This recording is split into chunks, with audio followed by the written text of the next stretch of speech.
Hi there, my name is Jay Onrait from TSN, and I'm thrilled to be reading this book to you today. And as I'll give you a good look at it, it's called Angus Superhero Extraordinaire by Danielle de Pass. Angus Superhero Extraordinaire. I hope you guys like it, Holland Bloorview. Okay. So let's begin. Angus lived in a tree-lined street, in a blue house with a yellow door, with a brother and a sister, and a cockatiel named Marigold. And actually, you can see here's the cockatiel, and there's Angus's house. Angus looked just like any other 5-year-old boy, but he wasn't actually, not really, because Angus had a secret. He was a superhero. He hadn't been a superhero for very long, just a few weeks in fact, but he figured it was time to get down to business. And here's Angus in his bedroom, and that's his wheelchair, that's his bed.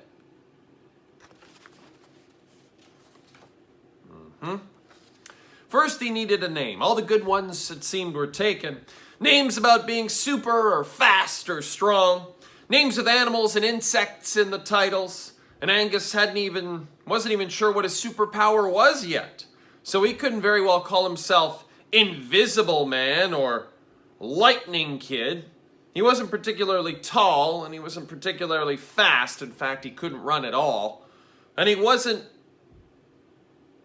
stretchy or hairy or extra muscly. But he knew he was a superhero, and he knew he needed a name. So after much pondering, he wrote down Mighty Angus. I wasn't sure he'd spelled mighty correctly, so in the end he scratched out the mighty and just left the Angus. And so therefore it was just Angus. There is Angus trying to figure out his superhero name. Next, Angus worked on a symbol. All superheroes had a symbol. Something that would strike fear into the hearts of their enemies. He tried drawing some animals, but they all looked too squishy or droopy or flat, and he scribbled those out. He tried sketching himself by flying through the air or jumping over mountains or lifting large objects over his head, but these all looked too messy or scratchy or plain, so he erased those. Angus tapped his pencil on his chin, thinking, "Aha!" He suddenly exclaimed, making Marigold jump and squawk in surprise. Angus drew a nice, neat letter A with a red crayon and then circled it in black. Done. So there's Angus's symbol, the letter A for Angus. Now for the costume, Angus said aloud. Angus went to his dress-up bin and took out a long, shiny cape. He put it around his shoulders, went outside to try it, but that didn't work so well because, as you can see, he had the cape, then it got caught in his wheels and he fell over. Oh, man. A mask, then. So what do? Do you do glasses over mask or glasses under mask? It's a tough one. Or no glasses, and that means you're not going to be able to see very well. That looks like that's Angus's mom. It's a tough thing when you have glasses trying to figure out how do you get your mask on. Well, after a bath and some lunch, the perfect costume. No ordinary glasses. He had glasses that could see in the dark and had X-ray vision. And did I mention the laser beam function?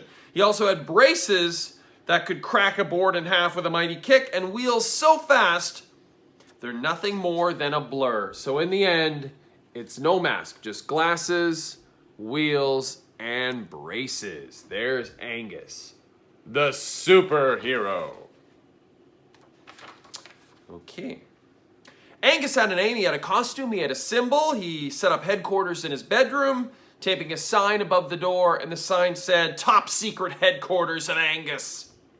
He put a phone on his desk where he would receive calls from desperate people who needed to be saved. Then he waited, and after a while of waiting, no phone calls. Angus decided what he needed to do was be proactive. What he needed was Milo, Angus's older brother Milo. He was shooting hockey pucks outside in the garage door. "Hey, Angus, what's up? Cool costume," said Milo. "I have a problem," said Angus. "I've been a superhero for a whole day, but nobody is calling for help." Said Milo. All right, let's go. Angus and Milo. Here, I'll show you Angus and Milo. See, there's Milo. He's shooting pucks on the garage door. There's Angus in his cool costume. And so we continue. Angus and Milo started off down the street toward the park at the end of their block. Angus was keeping his ears and eyes open for anyone in distress. Suddenly, he heard a scream. "That's it," Angus cried. "Someone in trouble." They raced toward the park, Angus's wheels flashing as they click-clacked over the sidewalk. "Over there by the swings," yelled Angus. But they got to the swings, they realized the screams were just a baby. And the baby was really happy because he was on a swing set for the first time. So that's why he was screaming. He was just happy, that's all. "Sorry, Angus," said Milo. "Maybe next time." But as the boys turned to leave, they heard a commotion coming from behind some bushes in the pond. "This way," Angus yelled to Milo, and he was off, flying toward the noise and whomever needed to be saved. "Pocket booster," claimed Angus, pushing himself faster and faster.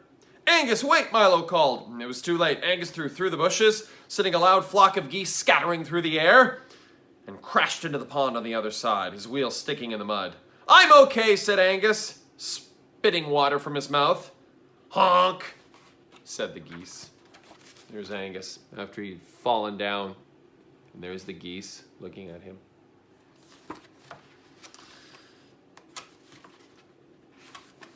After another bath and a snack, Angus was ready to try again.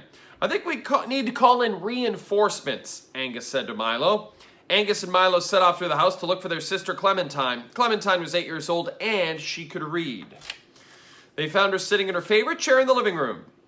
"Very Clementine," Angus said as he approached. Clementine slowly turned the chair around to face them. "Yes," she said, looking over the top of the newspaper. "We need some help," said Angus. There's Clementine, there's Angus, and there's Milo.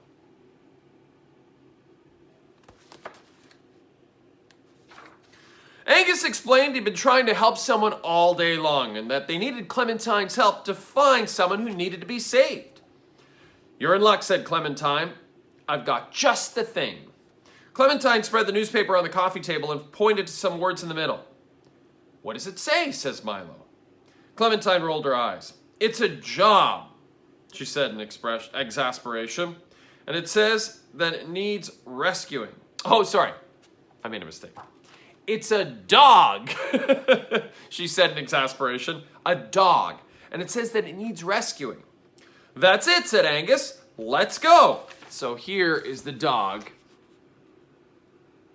who needs to be rescued. It looks like he's behind bars.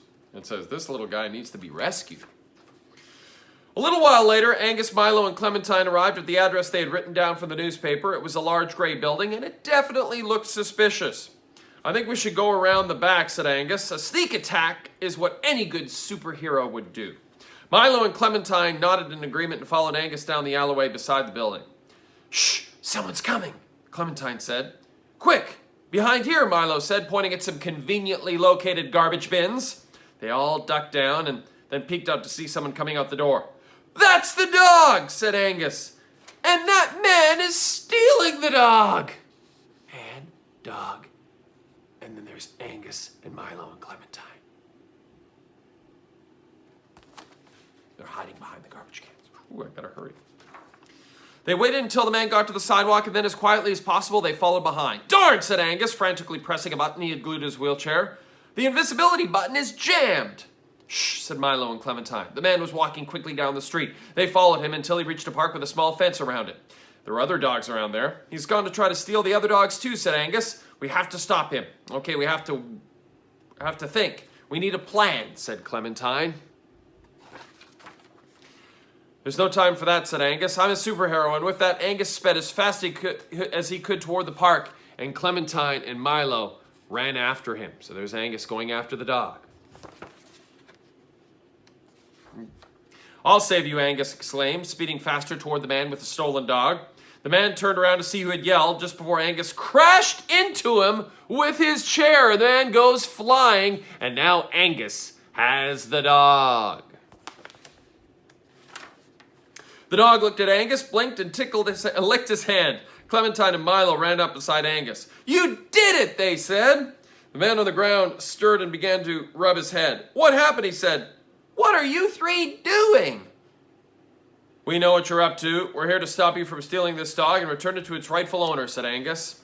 The man started to laugh. It was a happy laugh. "I wasn't stealing this dog," he said.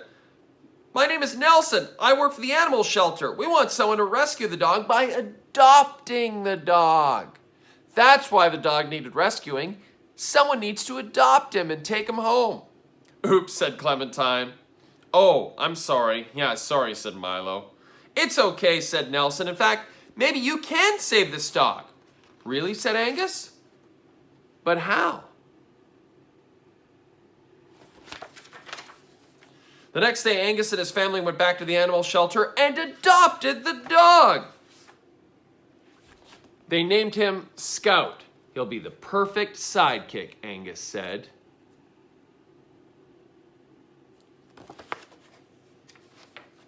And that is the end of our story.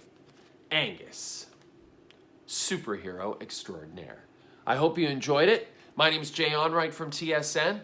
Hope you have a healthy and safe week, everybody, at Holland Bloorview. Thank you very much for asking me to read this book to you, and take care. Bye-bye, everybody.